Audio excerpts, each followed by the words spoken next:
नमस्कार मंडळी, रामकृष्ण हरी. आज आपण बघणार आहोत आवळा आणि बीटाचा मुखवास.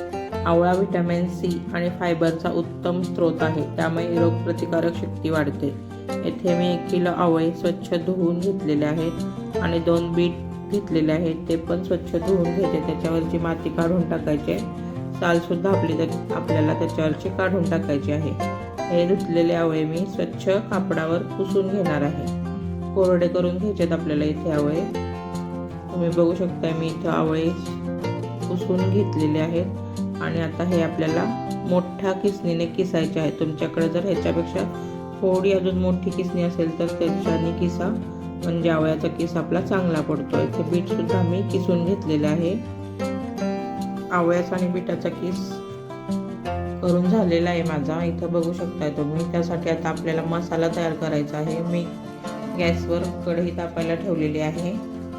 त्यामध्ये 1 चमचा मिरे, 3 चमचे बडीशेप आणि 2 चमचे जिरे टाकलेले आहेत आणि हे मीडियम गॅसवर आपल्याला भाजून घ्यायचं आहे चांगलं. 2 ते 3 मिनिटात हे भाजून होतं.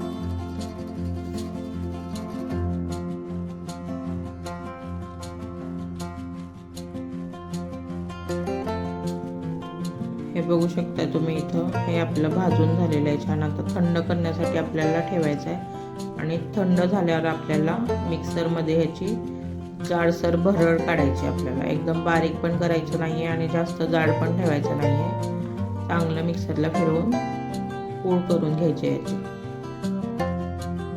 ही मी जाडसर भरड करून घेतलेली आहे. तुम्ही बघू शकता. ही भरड झाल्यावर आपल्याला एका डिशमध्ये काढून घ्यायची आणि आता आपल्याला खडी साखर घालायची आहे. साखर घालायची नाही आहे.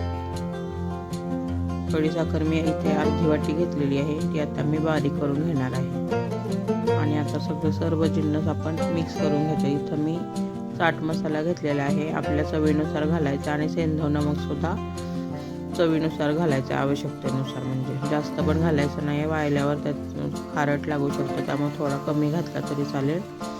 आवळा बीट मिक्स करून त्याच्यामध्ये हा केलेला मसाला टाकायचा आहे आणि सगळं एकजीव करून घ्यायचं आहे. यातलं पाणी पिऊन सुद्धा तुम्ही काढू शकताय, पण मी इथं काढणार नाही आहे. तसंच मिक्स ही आपण भरड केलेली आहे ती टाकायची. सेंधव नमक टाकायचं आहे आणि खडीसाखर वाटून घेतली ती टाकायची आहे. चाट मसाला टाकायचा आहे आणि हे सगळं एकजीव करून घ्यायचं आहे आपल्याला इथे. चांगलं मी मिक्स करून घेतलेलं आहे आणि आता 2 ताटांमध्ये किंवा मोठ्या पराती असतील तुमच्याकडे तर त्याच्यामध्ये पसरून घ्यायचे आणि उन्हामध्ये 3 ते 4 दिवस चांगलं वाळवून घ्यायचं आहे. हे बघू शकताय 4 दिवसानंतर आपला मुखवास तयार आहे. खूप छान लागतो. नक्की ट्राय करून बघा आणि व्हिडिओ आवडला असल्यास नक्की लाईक आणि सबस्क्राईब करायला विसरू नका मैत्रिणींनो.